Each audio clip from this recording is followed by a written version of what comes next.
prosseguindo no estudo de história da igreja, agora nós vamos para um período bem controvertido. Eu vou até alertar vocês para o comentário que eu vou fazer agora e assim as pesquisas que vocês poderão fazer na internet e em muitos livros, tá bom? Bom, nós estamos vendo até agora que existe um conflito entre a Igreja de Roma e as outras igrejas. Então eu botei aí o número 5, a Igreja Nova Profecia. O que ocorre? Nós estamos próximos do ano 201, com essa perseguição de Severo, e até um pouco antes já tinha surgido uma igreja chamada Nova Profecia. E eu estou dando esse alerta a vocês porque vocês vão encontrar na internet muita mentira sobre essa igreja. Eu nunca encontrei nenhuma heresia dessa igreja. E aí eu vou citar aí a obra de Eusébio de Cesareia.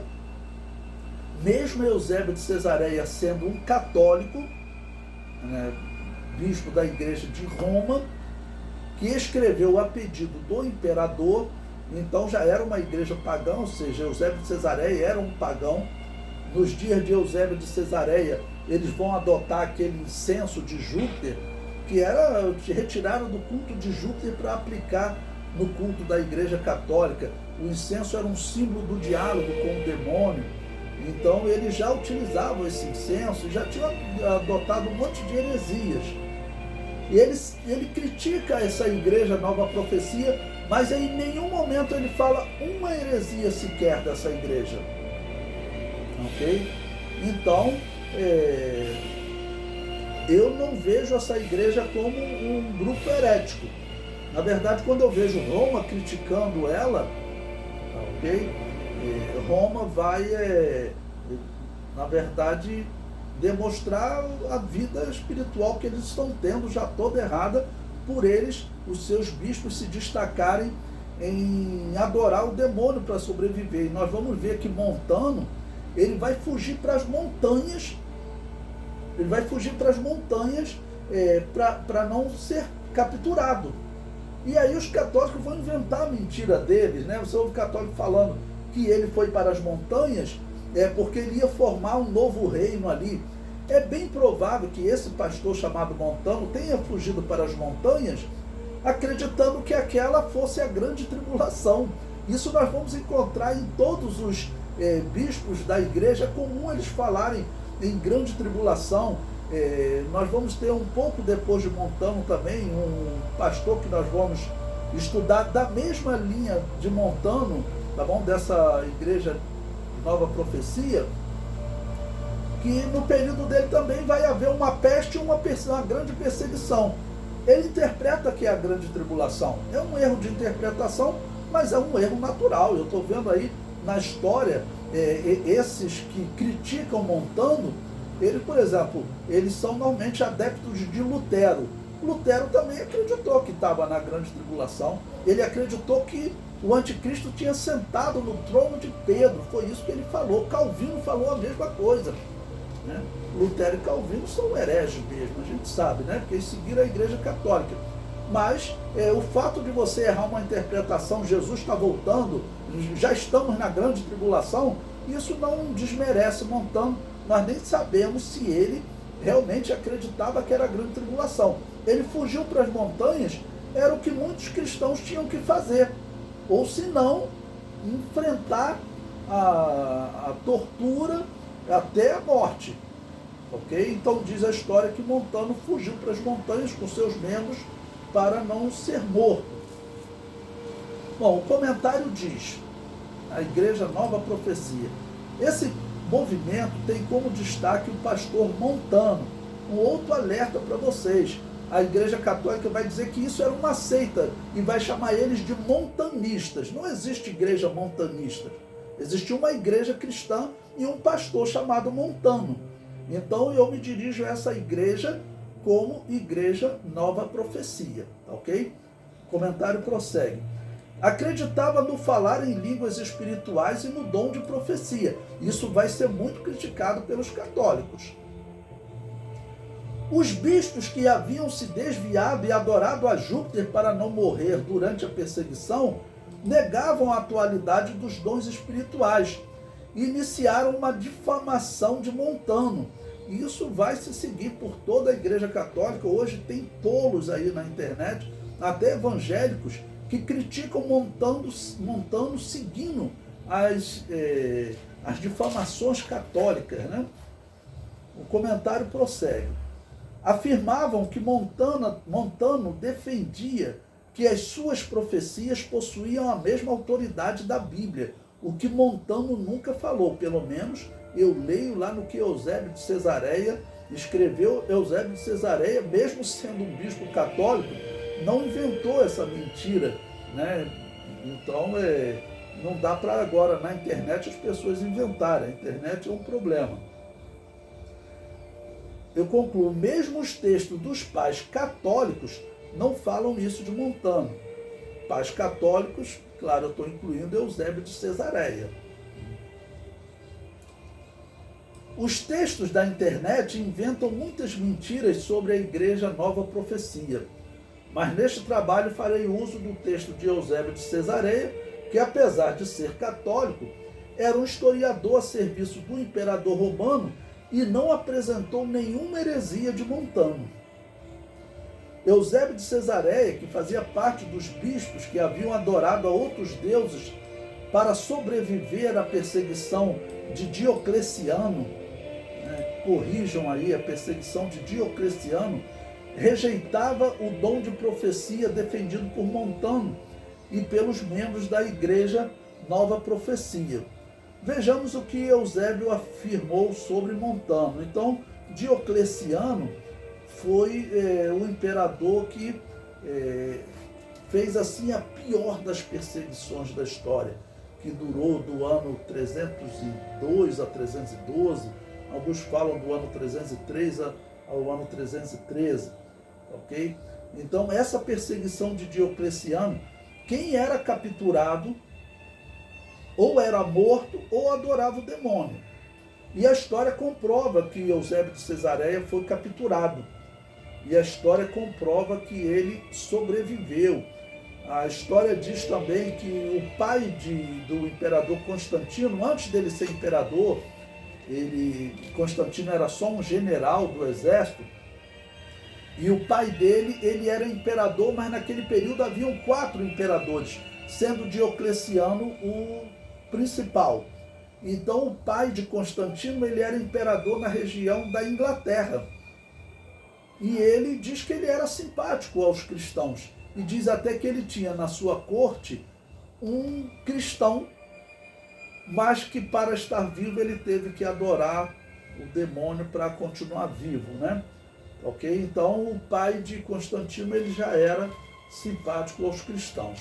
Bom, então Eusébio de Cesareia diz: Apolinário escreveu contra a heresia dos frígios, que não muito depois iniciaria suas inovações, mas que já então começava a despontar, pois Montano, junto com suas falsas profetisas, já andava assentando os princípios do descaminho. Então, Eusébio de Cesareia já descreve esse homem Montano como um herege. E realmente nós vamos ver, ele cita até nome de 2 mulheres que serviam juntamente com Montano nessa igreja. Ok? Então, Montano ali próximo do ano 150, nesse período a igreja de Roma era uma igreja problemática, porque toda perseguição haviam bispos ali que eles aceitavam adorar o demônio, ok? Então, sabemos também como acontece com, às vezes, os cristãos pentecostais, eles são bem críticos e falam diretamente. Eu não critico também. Eu fui criado na Assembleia de Deus, a Assembleia de Deus sempre foi muito direta na sua maneira de falar. E Montano parece que era um desses. Então, após a perseguição, esses pastores voltavam, esses bispos e pastores voltavam a trabalhar normalmente nas igrejas. E isso era um problema, aí gerava um conflito. E normalmente o que segundo a história, Montano fazia? Montano dizia que eles não podiam voltar para o púlpito. E Montano estava certo. Deus é misericordioso, Deus é misericordioso. Os críticos, eu vejo na internet, dizem que Montano era um homem sem misericórdia. Não é sem misericórdia. Tanto Montano quanto outros pastores que terão conflito até com o imperador Constantino, criticando o fato desses bispos que trabalhavam na mesa do demônio sair da mesa do demônio direto para o púlpito. Essa era uma questão muito séria. E aí, quer dizer, como eles falavam, vocês não podem voltar para o púlpito, vocês têm que ir para o banco, vocês têm que ser provados e depois vocês, se forem aprovados, voltar como cristão, mas vocês podem trabalhar na mesa do demônio, isso é muito sério. Então gerava esse conflito e já lá pelos anos 150, 160, já tinham pessoas criticando Montano, né? O comentário prossegue. Chamam de descaminho uma igreja que defendia a atualidade dos dons espirituais. Em todos os escritos dos pais católicos, jamais será apresentada uma heresia da Igreja Nova Profecia. Ler críticas de bispos que faziam parte da igreja desviada, que adorava outros deuses para não sofrer martírio, não envergonha os pentecostais. Pelo contrário, nos enche de orgulho.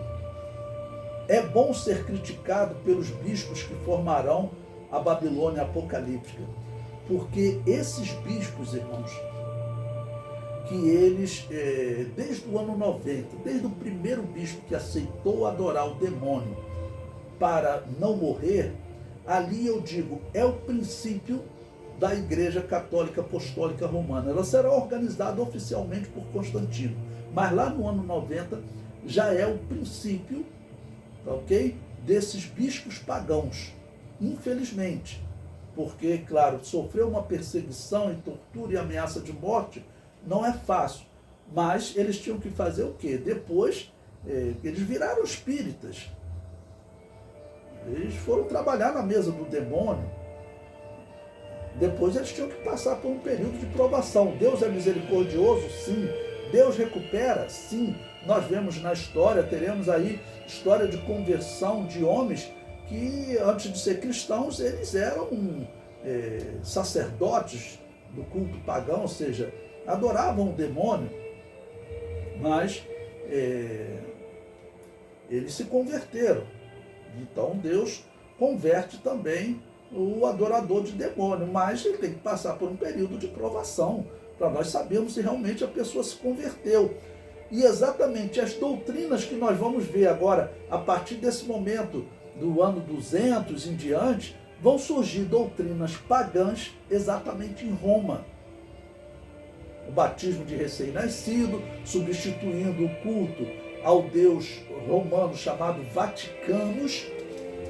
Para quem não sabe, a sede da Igreja Católica Apostólica Romana, ou seja, a sede da Babilônia Apocalíptica, ela fica, o local é chamado de Vaticano porque era um local consagrado ao Deus, à divindade chamada Vaticanos. Todas as crianças que nasciam em Roma, elas eram consagradas a essa divindade, porque, segundo a crença pagã romana, essa era a divindade responsável por capacitar as crianças a falarem. Então as crianças tinham que ser consagradas a Vaticanos. E esses bispos que participam desse culto pagão, cultuando a Júpiter, o que eles faziam lá? Eles também faziam a consagração de crianças ao deus Vaticanos. E depois eles levam isso para Roma, para a igreja que estava em Roma. Bom, isso vai acontecer cerca de 30 anos depois desse período que nós estamos estudando. Vai acontecer cerca de 30 anos depois do ano 200, 201. Cerca de 30 anos depois dessa perseguição de Severo. E outras heresias que eles vão adotar. Ok?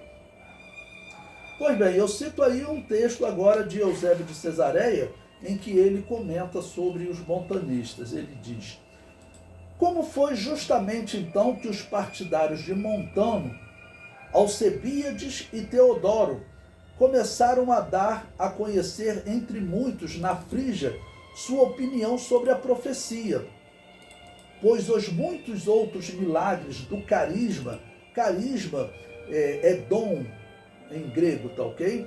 Então os dons proféticos é chamado de carisma, pois os muitos outros milagres do carisma de Deus, que até então ainda vinham se realizando pelas diversas igrejas, produziam em muitos a crença de que também aqueles eram profetas. Ou seja, Eusébio de Cesareia vai desacreditar os dons de Deus, né? Havendo surgido discrepâncias por sua causa, novamente os irmãos da Gália formularam seu próprio juízo, precavido e inteiramente ortodoxo, sobre eles, expondo também diferentes cartas dos mártires consumados entre eles. Ou seja, ele está dizendo que haviam mártires, né, entre esses cristãos dessa igreja pastoreada por Montano. Cartas que, estando ainda no cárcere, haviam escrito aos irmãos da Frígia, e não somente a eles, mas também a Eleutério, então bispo de Roma, como embaixadores em favor da paz das igrejas. Irineu de Lyon, que nós já estudamos, foi um homem de destaque.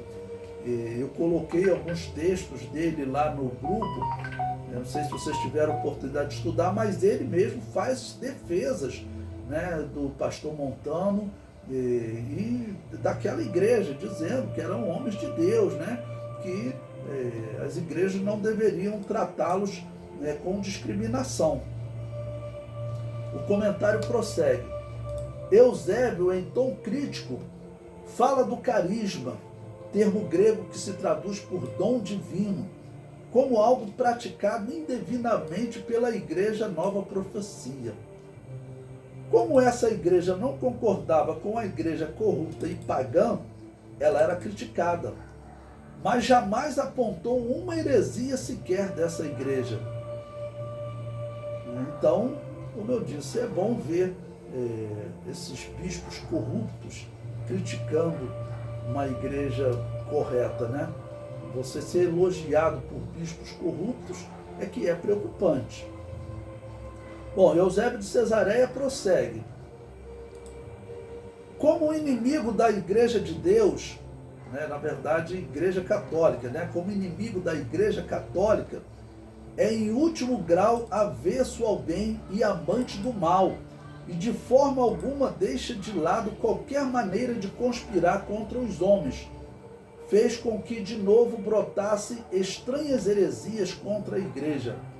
Destes hereges, alguns, como serpentes venenosas, rastejavam pela Ásia e Frígia, vangloriando-se de ter como modelo Montano, e nas mulheres de sua companhia. Então, veja, ele cita o nome de duas mulheres, Priscila e Maximila, as supostas profetisas de Montano. Então, tinham duas irmãs que tinham o dom de profecia nessa igreja. O dom de profecia é bíblico. Mas, claro, nessa igreja que ela era uma igreja corrompida, que aceitava adorar o demônio para não morrer, nessa igreja, claro, não vai ter dom de profecia. E o interessante é, Eusébio de Cesareia era um historiador católico, não existe dúvida disso, um homem pagão, que vivia para ficar elogiando o imperador. Ele escreveu até um sermão intitulado Como esse imperador vencerás. Ele era um pagão, então ele critica os dons espirituais. Nos seus dias, lá pelo ano 312, não havia dons espirituais naquela igreja de Roma, ok? Agora, é interessante que hoje, essa mesma igreja de Roma, a Igreja Católica Apostólica Romana, ela diz que agora ela diz ter o carisma de Deus. Ela criou um movimento chamado movimento carismático. Esse movimento carismático, a Igreja Católica diz que eles têm o dom de Deus e que eles falam em línguas espirituais. na verdade, eu não acredito que os dons espirituais vão se manifestar nessa igreja, que é uma igreja idólatra, uma igreja cheia de heresias. Aquilo não é a igreja de Jesus. Mas isso está atraindo as igrejas evangélicas. Tem igrejas evangélicas aí acreditando que a igreja católica tem o dom de Deus. Que profetizam e falam em línguas espirituais. Nesse período aqui, Eusébio de Cesareia criticava, mas atualmente eles estão com esse engano, que não é um dom verdadeiro, para tentar atrair as igrejas evangélicas para o seu projeto de união das igrejas, né? O comentário prossegue. Como observado anteriormente, Eusébio de Cesareia fazia parte dos bispos apóstatas. Descreve a igreja Nova Profecia como amante do mal e serpentes venenosas, mas não apresenta nenhum veneno dessa igreja. Ou seja, não apresenta nenhuma heresia.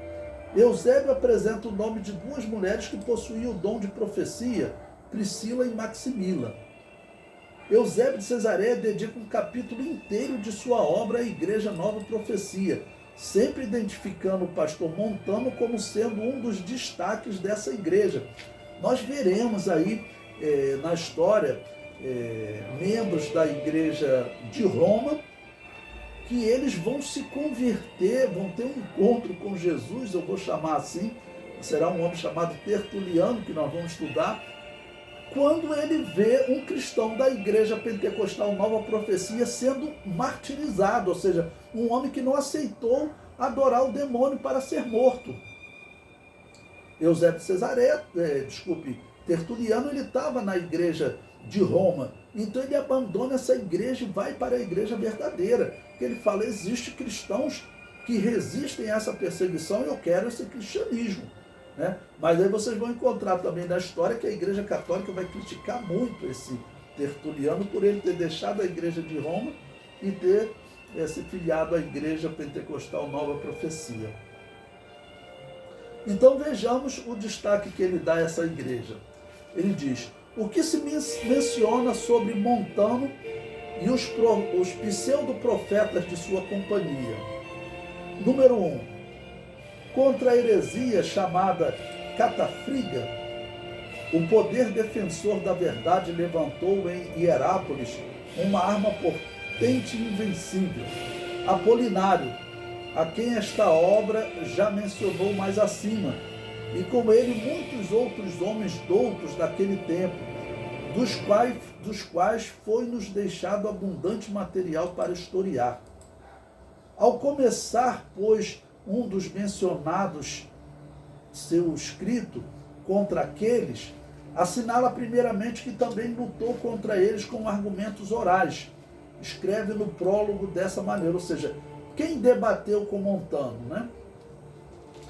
Faz muito e bem longo tempo, querido Avírcio Marcelo, que tu me ordenaste escrever algum tratado contra a heresia dos chamados de Milcíades, mas até agora, de certa maneira, sentia-me indeciso, não por dificuldade em poder refutar a mentira e dar testemunho da verdade, mas por temor de que, apesar de minhas precauções, parecesse a alguns que, de certo modo, acrescento ou junto algo novo à doutrina do Novo Testamento, ao qual não pôde juntar nem tirar nada que tenha decidido viver conforme este Evangelho.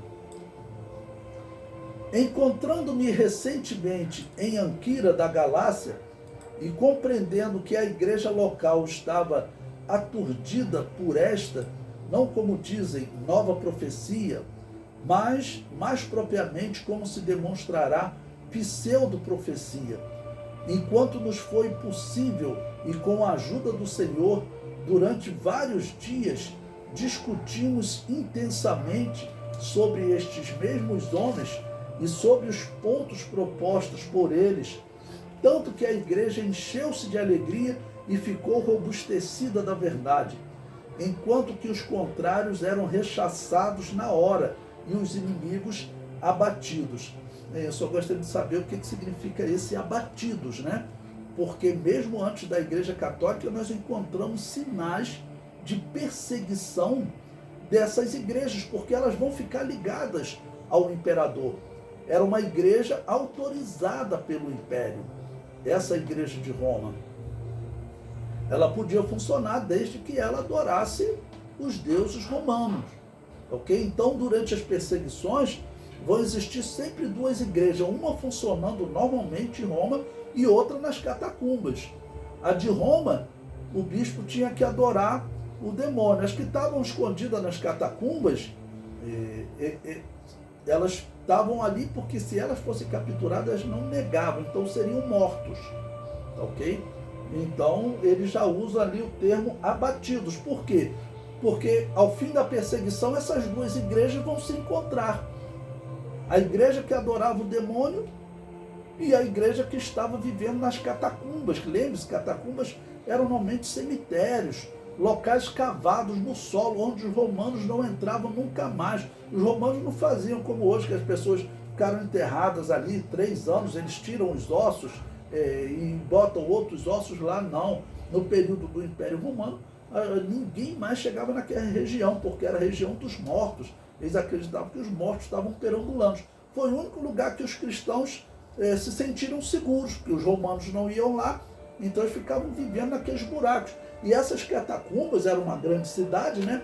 E elas eram cavadas embaixo do solo, né? Vários metros para baixo, tinham muitos túmulos.